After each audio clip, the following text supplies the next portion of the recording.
Tired of feeling tired? Done with diet culture? Overwhelmed by conflicting nutrition and fitness messages? Then join us, your hosts of the Nutrition Revolution podcast, as we take a deep dive into all things women's fitness and nutrition. I'm Kimberly. And I'm Tabitha. And together we are debunking diet culture myths and giving you the tools you need to finally see the results you're looking for. All right, today we're going to talk about stress eating. This is a question I get a lot from people, and one that I see can really kind of destroy people's progress is they're doing everything right, everything's going well, they're in a routine, and then something happens and they just go fall off the bus, buck wild. Yeah. Or the wagon, whatever they fall off. Whatever something. they're falling off, they're falling hard. And it completely derails their progress. I've had people who are making amazing progress with what they're doing. Everything's working. One thing goes wrong in their life and it is like chaos, done. And they just reverse everything. Plus they add weight, it's just tough. It's hard. And so stress eating, I think, is, a big one, and it's a hard one because there's so many emotions tied to it.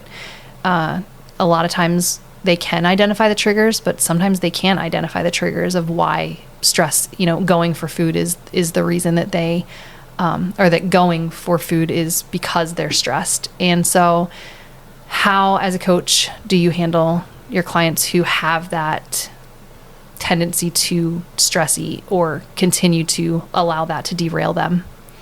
So one of the first things that not the first thing, what I always focus on are habits and goals that they can maintain or uphold even on their worst day. Because I'm a big proponent of, is your plan or your program doable on your worst day? Because those worst days are going to come. Yeah. Right? It's easy to follow any plan and program when you're on cloud nine and everything's going right. But what if, your kids don't sleep through the night and you're exhausted for several nights because they're sick, or stress at work? CPAs this time of year, they're gearing up for the most awful, stressful time of the year until April 15th. You're a healthcare provider and you were working during pandemic, or you're working during flu season, teachers during state testing. I don't know. The list goes on. You get the point. So first and foremost, is your plan sustainable even on a bad day, even on your worst days? And I think that's really important to look at is what you're doing not so extreme that you can stay focused even on those stressful times. The other thing, I think it's really important for people to try to acknowledge the stressors, identify them, right? So give them space, figure out what they are, and then be intentional in trying to find other ways to cope with that stress that doesn't involve turning to food. Because even with a plan that is sustainable on the worst of days, stress eating is still going to happen. That emotion, right. That emotional response is still there. And it's natural. So it's normal, right? So you have to be willing to work on other coping strategies. And sometimes that's outside of my scope of practice, and I've had to refer clients to other professional help. I was going to say, I have a list of people that I will be you need to go here, you need to go there. Go talk to this person. And there's a lot of power in that. And it's a fantastic tool. And I'm so grateful that we live in a day and an age where that's available. And that it's accepted. Having people go talk to a counselor nowadays, they're like, oh yeah, okay. Where before, well, there's nothing wrong with me, right. I don't need that. But as far as what I'm qualified to offer and help you with as a nutritionist, as a trainer, as a coach, usually starts with, let's identify what these stressors are, and let's brainstorm 3 ways that you can cope with them that doesn't involve diving face first into the candy or bag of chips or whatever it might be that is your stress eating. So giving space for that emotion, acknowledging the stressful event, whether it's deadlines at work, sick children, you yourself are sick, caring for a loved one that, an aging parent, financial stress, whatever it might be. What is that? I'm really big on writing about it. Yeah. And then what other things can you turn to in place of food that you could just try? Yeah. Not saying that every single time it's going to be like the magic fix. Yeah, and it's probably going to change over time because it depends on what the Absolutely. stress is. You know, like losing a loved one versus a stressful day at work is going to Absolutely. be very Totally. different. Yeah. So, you know, it's going to change. It's not going to be consistent. One that passes and then one that you have to learn to live with. So, yeah. Yeah. Yeah. So I think that's the same. Like identifying the why behind what you're doing is the most valuable thing you can do it. And also just admitting like, yes, I stress eat. Sometimes that just admitting like that it's something that you do. And especially if you're working with a trainer and you're trying to like hit a goal, be honest about that because you'll get the best results if you can actually admit that that's something that you do. Or if you just try to keep hiding it, it's not going to work. Yeah, and hiding about it doesn't help you. It doesn't It's still allow there. you to Yeah, it's talk still gonna through cause a it. problem. It doesn't allow anyone else in your support network to help you brainstorm other coping strategies. Like Yeah. it can be very like therapeutic to just talk about it. Yeah. Too. Yeah, and knowing, so if you know what that triggers, let's say you know that anytime your end of the year review is coming up and it's stressful for you, I would always tell that person to like have, first of all, what foods do you usually stress eat? And usually it's like chips or candy or something like easily digestible, like quick that they can just grab, or like they can grab Junk a whole foods. bag of it, Yeah. junk food, and they can't stop eating it. So usually what I say is like, don't have that around for like when you know you're going to be stressed. If you know, like I'm stressed on these certain times, don't have that food around, but have foods that, you know, okay, so let's say it's chocolate chips, right? I used to like eat chocolate chips just anytime I passed through the kitchen. For me, I quit buying the chocolate chips. And then I was feeling kind of deprived. Like I just want to eat chocolate. So that wasn't the right method either. I tried it. It didn't work for me. So now I incorporate those chocolate chips into different things. Like I will eat the chocolate chips with some peanut butter and an apple.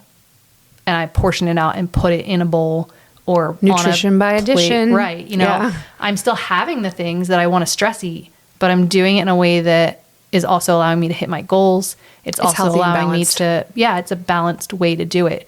If I know I ate M&Ms, I wouldn't just not buy the M&Ms now for me. Like I would still try to incorporate them. So maybe bake them into something that you can, you know, you're only going to eat 2 cookies, or, you know, have a way that you can still have that food without being obsessive about like, I can't stop. Make it so that it's portioned out. You can just grab one and you're fine. My husband stress eats when he's working. He loves the Target caramel cashew trail mix. Oh, that is really good trail mix. It's his favorite, but really it is good. his, like he can handle it. He can put will eat all of it. Yeah, He can put it some down. work in. Yeah. Yeah. So he will buy like the big container when I'm not with him, and he will just like walk through the kitchen, like eat it and eat it and eat it. And he's like, oh my gosh, take this away from me. Like take this away from me. I'm eating all of it. So every once in a while when I know like he's stressed, I will buy him the single packs at the checkout line and have that just in the cupboard for him to like just have that one pack. And Portion he's okay. control. Yeah. Yeah. He's like, all right, I ate that one pack and I'm fine. But, you know, he will stress eat it if I let him have the whole container to himself. And I don't really eat it. And the kids, I don't really let them have that kind of stuff all the time. So, like, he's the one eating it. So he can't even deny that he's the one having all of that.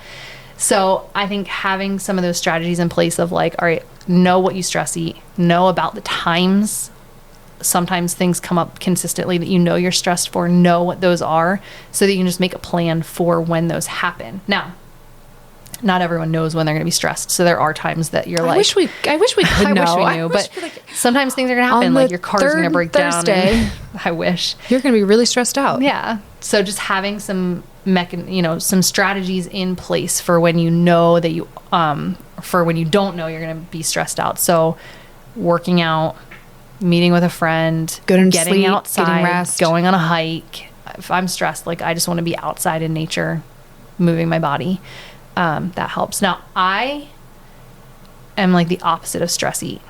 I don't eat. I was going to say, let's talk about those that that's me. When they're stressed, they actually stop eating, because I have worked with clients. Yeah, that's me. And I that's texted you. And Okay. I'm like, I'm not eating enough, whatever. Yeah. And And see, I'm a stress eater. I'm someone that like, well, I'm just an eater. you just like food. I just, I like food, but it does I don't good things for do your well body. hungry. And so you're never going to find me being like, oh gosh, I haven't eaten all day. I forgot.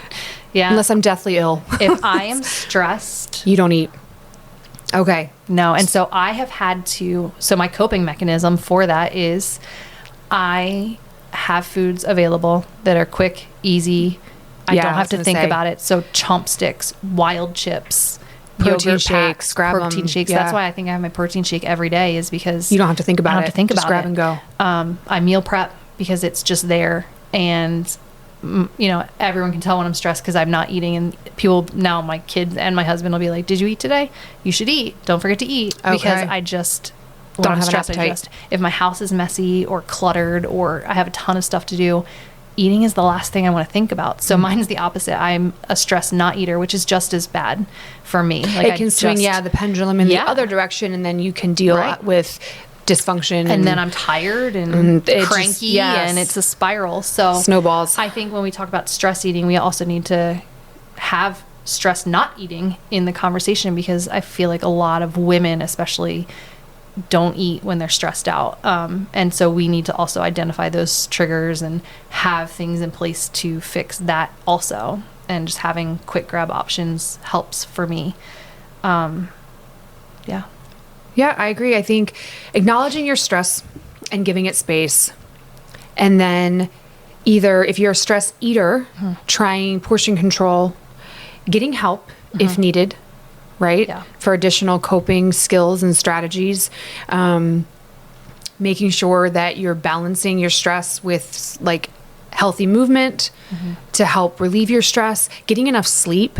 When we are stressed and then we are also tired on top of that, for those that are stress eaters, when we're tired, our brain turns up the signaling for quick hits of energy, which means increased cravings. So if you're not sleeping well and you're stressed out and you're a stress eater, you're going to notice like, oh my gosh, I'm snacky and I'm craving stuff all day long and I'm tired. And then you're more likely to grab the foods that are not as nutrient dense, that are quick hits of energy, which are more of your like junk foods. And then like an hour later, like you're crashed and you're hungry again. So focusing on, don't skip your meals. And if you're a stress eater, you're probably not skipping meals. Yeah. So make them really nutrient dense. Focus on your protein and fiber, and then build that satisfaction in. Give yourself permission to have a single serving bag of chips with your lunch. Yeah. Assuming that your lunch is, a chicken salad or sandwich. something. Yeah. Yeah, a sandwich on whole grain bread with avocado and onion and turkey and some cheese on there, and a side of like a fruit cup, or whatever plant food. Like build that satisfaction in so you can have that and focus on things that will help reduce your stress. On the flip side, if you are like Kimberly and you just don't eat when you're stressed, having the quick grab and go, string cheese and chomp sticks and turkey pepperoni and Greek yogurt packs and protein shakes and like the little individual like nut butter to go packs, along with like a pack of baby carrots, like things that you can just grab and go and you don't have to put a lot of time and effort and thought into. Right. And then I've also worked with clients where it's like we've put reminders in their phone, like alarms. We do by that like a lot 9 too. or 9:30, like it's going off. Like you need to eat something. Yeah. Right. So just stop. Go get. If the eating and the chewing is just too much, like liquid calories, whip up a smoothie or have a big glass of like whole milk for a lot of calories when you're struggling with eating just in general, for more calories or something that's going to be, nutrient dense and give you that energy. So kind of setting yourself up for success, identifying your triggers, and then recognizing, am I a stress eater or a stress starver? Starver? Was that? Yeah. How would we say? Sure. Stress non-eater. Stress non-eater. Stress starving. Yeah. Because when you're stressed, you're not really like, starvation is not, you don't really feel it. You're just like, you don't feel it. I don't know what I'm doing. So the stress is there. Yeah. So if you're not identifying eating when you're stressed, or you are overeating when you're stressed, there's that also like dopamine hit that you're getting while you're stress eating. You're, stress, everything's happening. Everything feels awful or chaotic, but then you have that ice cream and you're like, oh, like this feels good. And then next thing you know, it's all gone. So there's other ways to get that dopamine hit too. And one of the things I really love is your creative outlet. So what could you do besides eating that would hit that same dopamine, whether it's painting. I see a lot of people. I actually have someone that I'm like, I was talking to her and I was like, you used to paint a lot. You used to do these things. Why don't you start that again and see if that can help regulate your stress levels? And so she started doing it, and she's having, great success with decreasing her stress and anxiety from having a creative outlet. For other people, it's getting out into nature, going for a hike, seeing something beautiful, or maybe photography and taking pictures and sharing listening to good music. Yeah, like find those other dopamine hits that are not food related, and then also like rewarding without it being a food reward. Yes, that's huge. Super important. Yeah. So as someone that would be, when I'm stressful, I feel hungrier and more snacky. I have worked really hard over the last decade to turn to non-food things to relieve my stress. And so the two that really work for me are doing a chore around the house. Like I'll go and I'll fold laundry and listen to a podcast. Nice. So that way I feel like, okay, it's accomplished something. Right. Or I'll read. I'm a really big reader. I'll read 4 or 5 books a month. At night, I look forward to getting into bed. The house is quiet. Everybody's settled. And I give myself 10, 15 plus minutes to just read and kind of get lost in whatever book I'm reading. And that really helps relieve my stress and then get me ready for bed too, for better sleep. Sometimes if it's been an extra stressful time period, I might give myself permission to, in the middle of the day, I sit down and I'll play Wordle, strands, and connections. And it's 15 minutes. It allows me to unplug from whatever's going on and focus on something else that's kind of exciting and a reward. Can I guess the Wordle of the day? A rush from it. And it's, I can breathe. I've relieved some stress there. And it's not been turning just to food. And it takes work. Yeah. Hard truth, you might be okay, yeah, I did that once. Whatever, it didn't work. Well, you have to, and it's not going to work every single time. There are still times when I go into the pantry and I'm grabbing some chocolate and I'm grabbing some chips and some pretzels and I'm whatever else. Or I'll take the thing of ice cream out of the freezer and stand there with my spoon. Yeah. I know. Yeah. I eat it right out of the carton. But it's true. I mean, it still happens because that's life and because I'm a human and nothing's perfect. Yeah. But as you are willing to work on identifying what your stress is and then trying other things, it may not work for you, Kimberly, to go fold clothes when you're stressful. That works for me. Yeah. But maybe it would work for you to go for a walk or read a book or listen to a podcast, something else. Yeah. You just got to be creative with it. Yeah, be willing to try. What works for you. I think, the going for a walk or breath work, I am a very busy person all the time, just bouncing from here to here, doing laundry for me is my chore, not relaxing because I'm just, at home all the time with my family, doing everything. And so for me, that's a lot of together time. It's a lot of together time. I love it. We're together all the time. It's but awesome. Healthy separation is good too. But I have to find things that are just me. So doing breath work, doing cold plunging, doing red light therapy, doing your workouts, gym. Yeah. Going to the gym. Those are I find my stress is when I'm by myself, just kind of recentering my nervous system, just taking in the quiet and just not doing anything. But it has to be not doing anything. I can't sit still either. So I can't just sit and do nothing. I have to be moving. But that's what works for me. And so you really do have to find the strategy that works for you. I would say, the key there is that you've put the work in to find other coping strategies, and there is no shortcut for that. Yeah. You just have to. I was extremely stressed out before we started our recording session today. It's just been, I'm not going to dump that on our listeners, but even Kimberly and Tabitha have stress in their life. It is life's lifing. And I was literally I had the thought, I'm going to text her at it was 11:30 when I texted you and I was hey, the back door to the garage is open, just come in. I almost was hey, I'm sorry, I can't do this today. Yeah. And it's fine. It's life, right? Right. But I was I know that I'm someone when I can focus on my passion and a hobby, it is very therapeutic for me. And I now, after we've been sitting here just talking about nutrition and all the things that we're both so passionate about, I feel so much less stressed than I did a couple hours ago, you know? So this is something else, pouring into a hobby. Right. pouring into whatever that is a non-food related thing or activity is really, really helpful. Yeah, I think that helps a lot. Yes. So good. Yeah. So stress eater or stress not eater. Starver. We're just gonna roll with it. It's stress starver. It's a new term. It's clinical term. Yes. All right. Give it a try.